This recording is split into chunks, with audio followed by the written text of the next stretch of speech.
진정한 형이 오셨다라는 제목으로 오늘 하나님 말씀 전하겠습니다. 지난 주일에는 우리가 흔히 탕자의 비유라고 부르는 한 이야기를 살펴봤었어요. 어떤 사람에게 두 아들이 있었죠. 둘째 아들은 아버지에게 자신이 받을 유산을 미리 나눠달라고 아버지에게 얘기를 합니다. 유산은 아버지가 돌아가시면 상속받는 재산인데요. 멀쩡히 살아계신 아버지에게 그걸 일찍 달라고 한 거죠.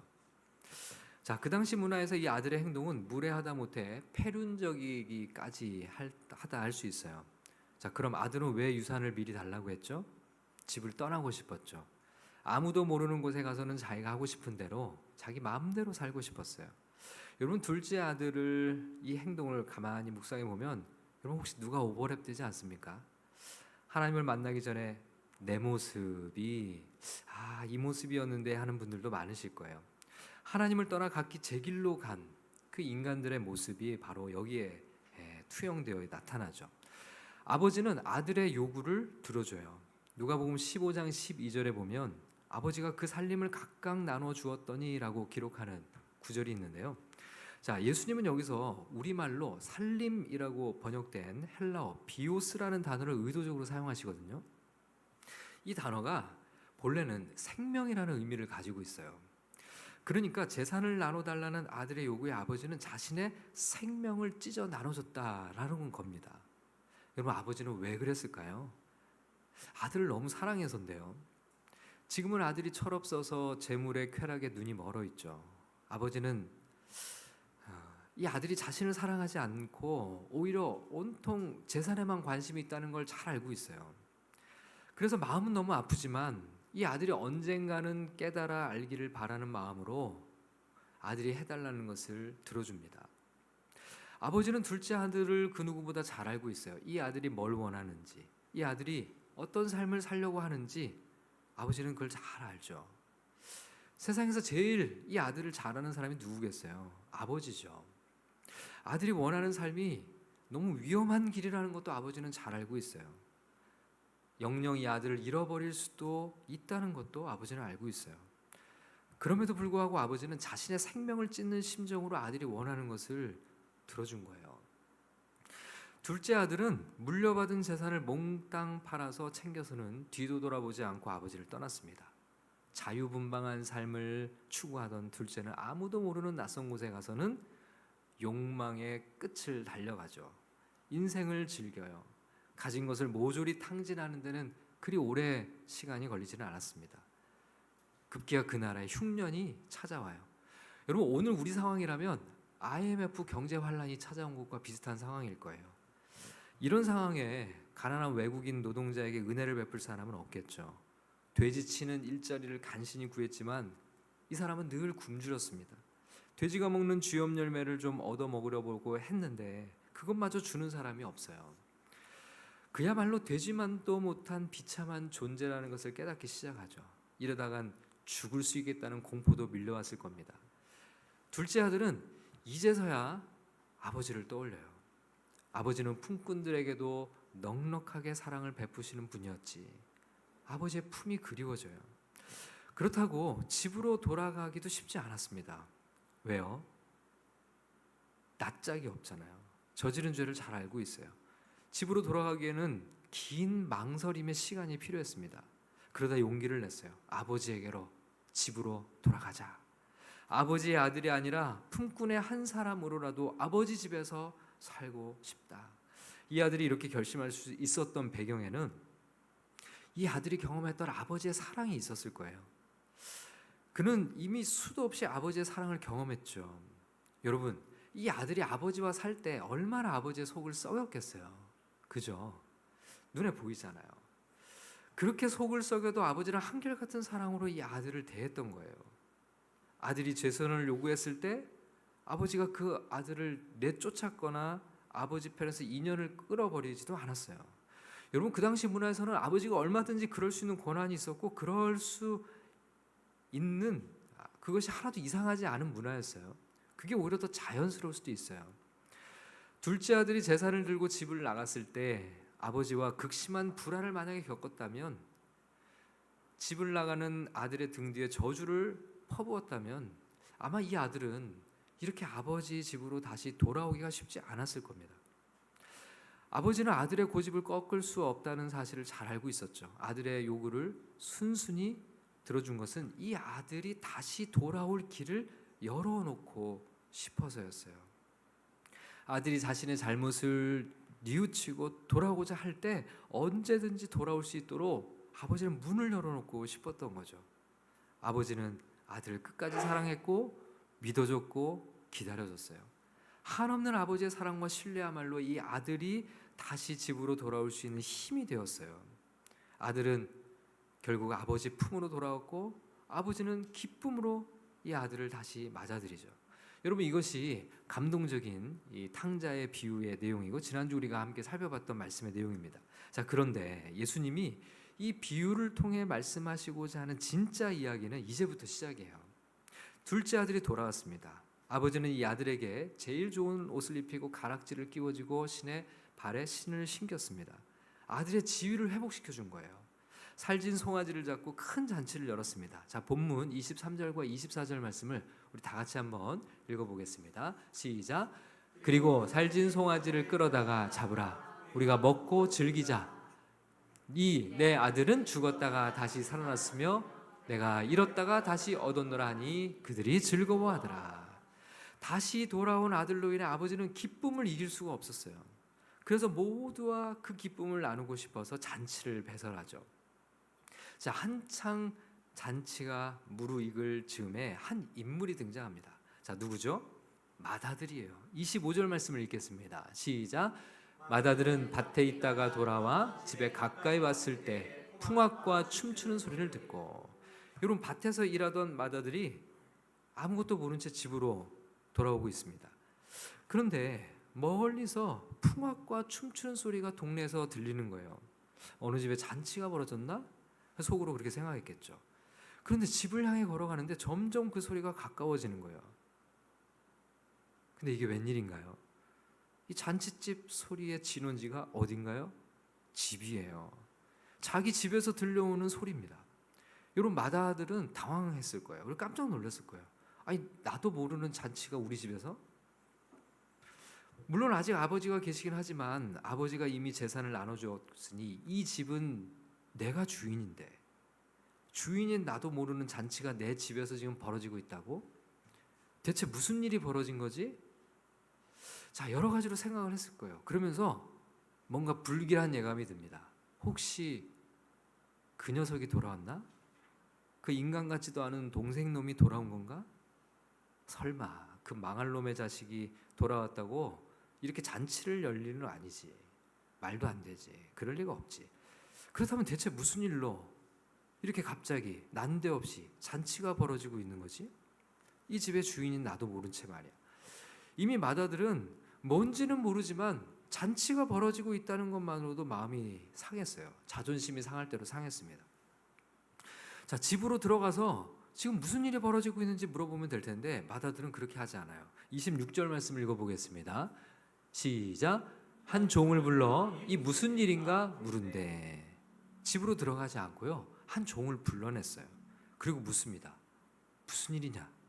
무슨 일이 있길래 이 호들갑이냐? 자, 종이 대답하죠. 27절 말씀 읽겠습니다. 시작. 대답하되 당신의 동생이 돌아왔음에 당신의 아버지가 건강한 그를 다시 맞아들이게 됨으로 인하여 살진 송아지를 잡았나이다 하니. 여러분, 설마 했는데 정말 우려했던 그 상황이 생긴 거예요. 그 녀석이 돌아온 거예요. 꼴도 보기 싫은 그 녀석이 돌아온 것도 재수없는데 더 열받는 것은 아버지가 그 놈을 다시 아들로 맞아들였다는 거예요. 그리고 살진 송아지까지 잡아서 지금 잔치를 벌이고 있다는 거죠. 여러분, 큰아들은 생각했어요. 내 것을 가지고 왜 저 녀석을 위해서 잔치를 벌이는 거지? 맏아들은 화가 머리끝까지 치밀어 올랐습니다. 28절 말씀을 함께 읽겠습니다. 시작. 그가 노하여 들어가고자 하지 아니하거늘 아버지가 나와서 권한대. 여러분, 맏아들은요, 지금 이 순간 누구에게 분노했을까요? 돌아온 동생에게도 화가 났을 거예요. 그렇지만 지금 이 순간 진짜 맏아들을 분노하게 한 분이 누굴까요? 아버지예요. 아버지에게 분노가 일어납니다. 견딜 수 없이 화가 치밀어 올라요. 여러분, 마다들은 집에 들어가지 않아요. 바깥에 서서 자신의 분노를 표출합니다. 여러분, 갑자기 잔치집 분위기가 어떻게 됐을까요? 마다들이 들어오지 않고 집 밖에 서 있는 걸 모두가 보고 있어요. 여러분, 흥겨운 잔치집에 찬물을 끼얹었습니다. 누가요? 마다들이요. 아버지의 아들이요. 여러분, 잔치를 즐기던 사람들 사이에서도 술렁거리기 시작했어요. 사람들이 수근수근대기 시작합니다. 마다들이 지금 화가 났어. 많은 사람 앞에서 마다들은 아버지가 벌인 잔치에 분노를 표현하고 있어요. 그건요, 아버지에게 모욕을 안겨다 주는 행동이죠. 여러분, 그 당시 문화를 고려할 때 마다들의 행동은 매우 무례한 행동이었습니다. 아버지는 마다들의 이런 행동을 크게 나무랄 수 있어요. 꾸짖을 수 있어요. 명예를 중시하는 이 문화 속에서 마다들의 이 행동은 크게 책망받을 만한 일이고, 심지어는 호적에서 이름을 파도 아무 말 할 수 없을 만큼 무례한 행동이었어요. 그러나 아버지는 이번에도 끝까지 사랑으로 마다들을 대해요. 아버지가 마다들을 데리러 직접 집 밖으로 나옵니다. 아버지가 직접 나와서 마다들을 설득해요. 여러분, 아버지는 명령할 수 있어요. 당장에 들어와라. 셋 셀 때 안에 들어와라. 하나, 둘 할 수 있죠. 근데 아버지는 그렇게 하지 않아요. 아버지는 나가서 마다들을 설득해요. 대화합니다. 아버지는 어떻게 해서든지 잔치에 마다들을 데리고 들어가려고 애를 써요. 그런데 이 무례한 마다들은 꿈쩍하지 않아요. 모두가 지켜보고 있어요. 아버지가 데리고 가는 것도 보고 있어요.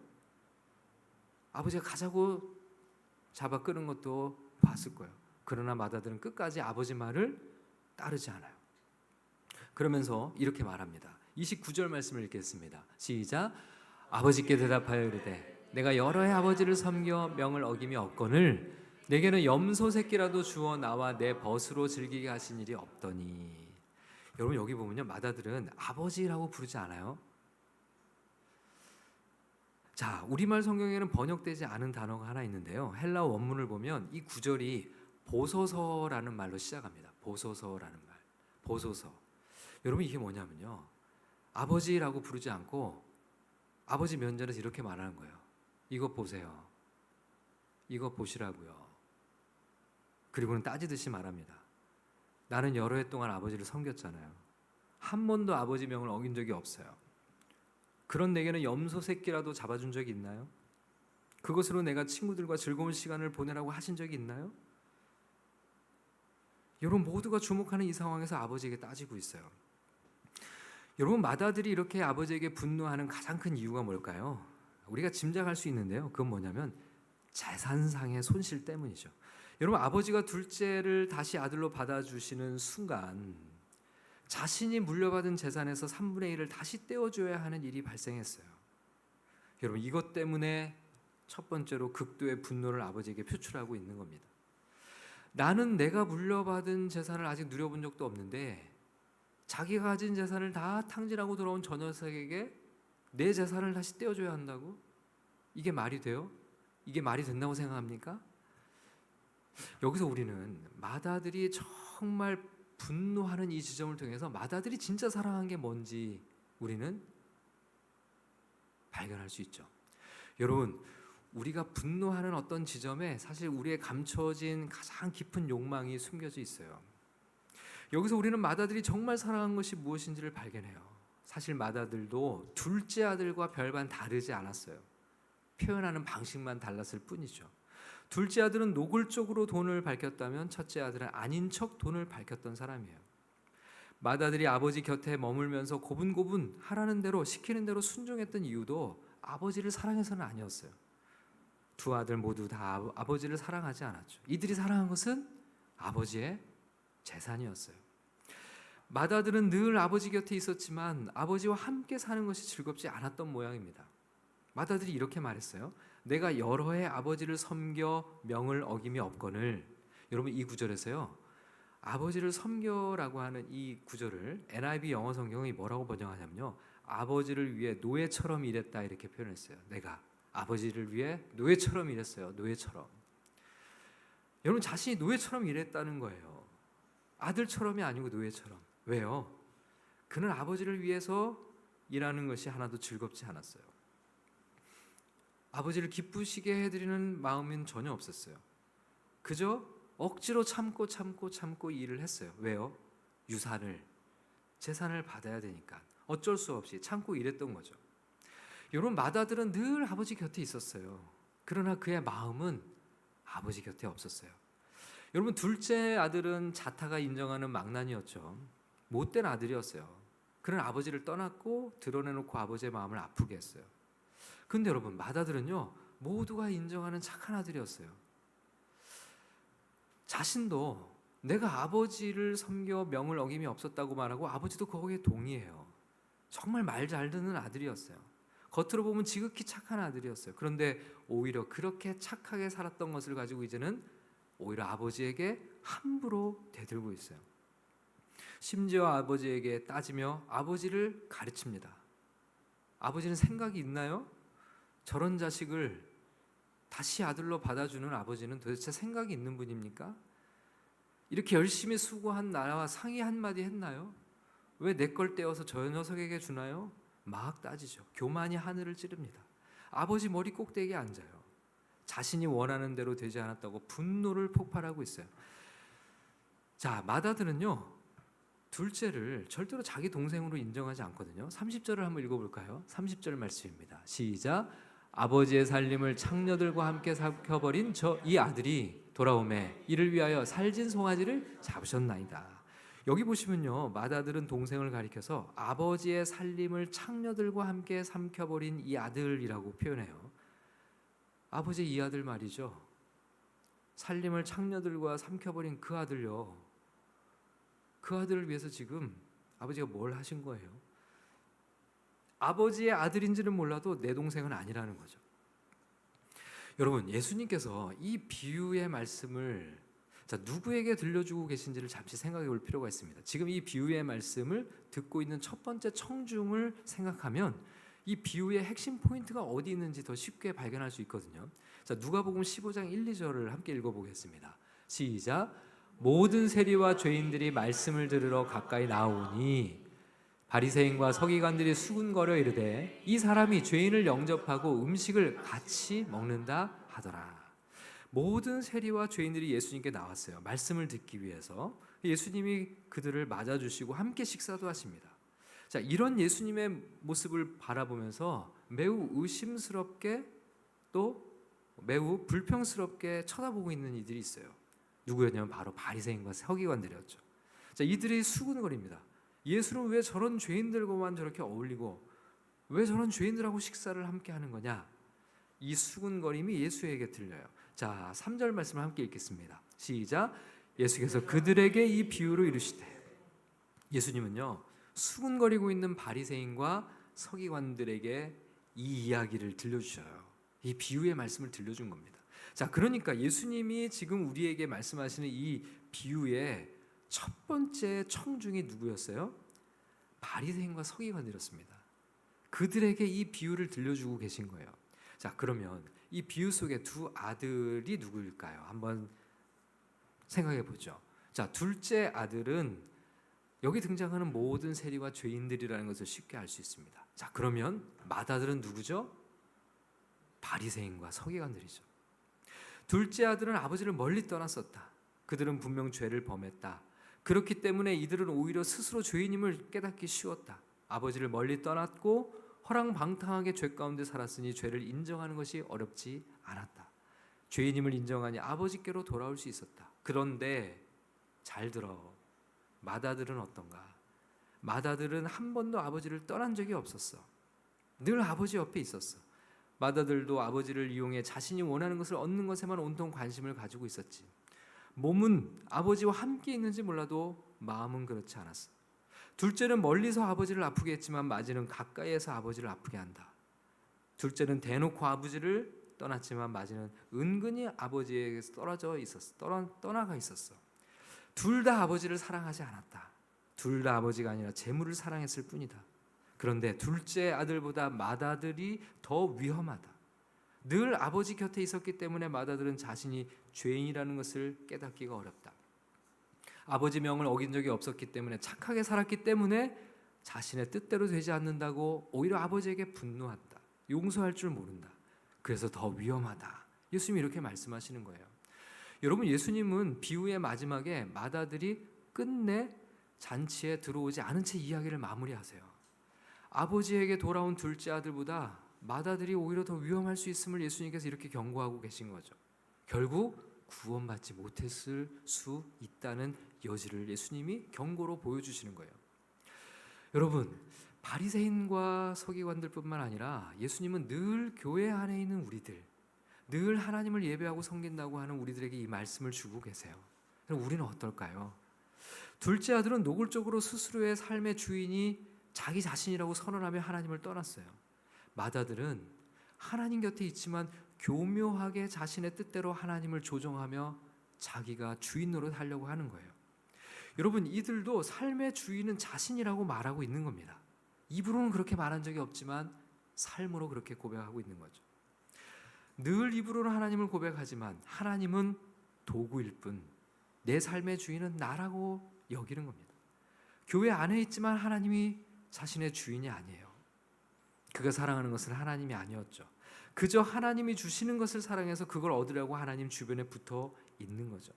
여러분, 이런 신앙생활, 하나님이 우리의 삶의 주인이 아니시고 우리가 하나님보다 다른 것에 마음을 두고 있다면 신앙생활에 나타나는 가장 큰 특징은 기쁨이 없다는 거예요. 마치 맏아들이 아버지를 위해 열심히 일하지만 노예처럼 일했다고 스스로 얘기한 것처럼 신앙생활에 기쁨이 없어요. 신앙생활에 감사가 없어요. 그리고 하나님을 섬기는 것이 즐겁지 않아요.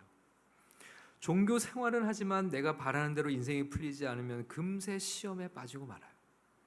여러분, 교회 밖에 있는 이들만 잃어버린 아들이 아니죠. 교회 안에도 잃어버린 아들이 있다는 거예요. 예수님은 그것이 오늘 우리를 향해 우리의 모습일 수 있다는 경고를 하고 계신 거죠. 여러분, 맏아들이 진정으로 아버지를 사랑했다면, 아버지를 진심으로 기쁘게 해드리는 삶을 살고 싶었다면, 아버지를 정말 즐거워하는 아들이었다면, 여러분, 이 맏아들은 이 상황에서 어떻게 했을까요? 동생이 집을 떠나 있는 이 상황, 아버지는 오매불망 그 집 나간 아들을 걱정하고 근심하며 날마다 동구 밖을 쳐다보고 있는 그 아버지를 곁에서 아버지를 사랑하는 아들이 바라보고 있었다면 어떻게 했을까요? 아마 형은 동생을 찾아 나섰을 거예요. 누구를 위해서요? 첫 번째는 아버지를 위해서죠. 아버지를 위해서. 동생을 다시 아버지에게로 데려와서 아버지가 얼마나 바라진 그 일이, 그리고 동생을 맞이할 때 아버지가 얼마나 기뻐하실지를 생각하면서 아버지를 기쁘시게 해드리고 하자는 마음으로 동생을 찾아 나섰을 거예요. 자, 그런데 동생을 다시 데려오려면 누군가의 희생이 필요해요. 누구의 희생이 필요했을까요? 맏아들의 희생이죠. 먼 나라까지 동생을 찾아 나는 위험을 감수하는 희생. 그리고 동생을 찾아 집으로 데리고 오면요, 형은 자신의 재산을 떼어줘야 하는 희생을 형이 해야 했어요. 하지만 이 길로 아버지가 기뻐하실 수 있다면, 아버지를 정말 사랑하는 아들 입장에서는 그것을 기쁨으로 감당할 수 있었겠죠. 여러분, 하나님의 아들 예수 그리스도가 하늘 영광을 버리고 이 땅에 오셨어요. 왜 오셨죠? 우리를 찾아 하나님 아버지께로 인도해 가시려고요. 우리의 진정한 형이 인간이 되어 우리 가운데 오셨어요. 동생들을 아버지께로 데리고 가려고요. 예수님은 엄청난 위험을 감수하고 우리 가운데 오셨어요. 예수님은 당신의 나라를 우리에게 나눠주시려고 오셨습니다. 우리를 하나님의 아들, 딸로 삼으시고 하나님 나라의 상속자로 삼으시려고 우리를 찾아 이 땅에 오신 거죠. 예수님은 하나님을 사랑하시고 예수님은 동생들인 우리를 사랑하셨어요. 우리를 구원하시기 위해 자신의 생명까지 아끼지 않으셨어요. 바로 우리 구주 예수 그리스도로 인해 영원한 아버지의 잔치에 우리가 나아갈 수 있게 된 거죠. 그분의 희생으로, 그분의 사랑으로 말미암아요. 우리를 끝까지 사랑하시는 하나님 아버지를 찬양하길 원합니다. 우리를 찾기 위해 이 땅에 오셔서 모든 것을 아낌없이 희생하신 예수 그리스도를 경배하길 원합니다. 지금 이 시간에도 성부와 성자의 사랑과 희생을 우리 마음에 깨닫게 하시는 성령님께 감사와 영광을 올려드리기를 원합니다. 그렇게 주님 안에, 주님의 사랑 안에, 또 주님을 사랑하며 오늘도 주님과 함께 동행하는 그런 믿음의 삶 우리 모두 살아갈 수 있기를 주님의 이름으로 간절히 축원합니다.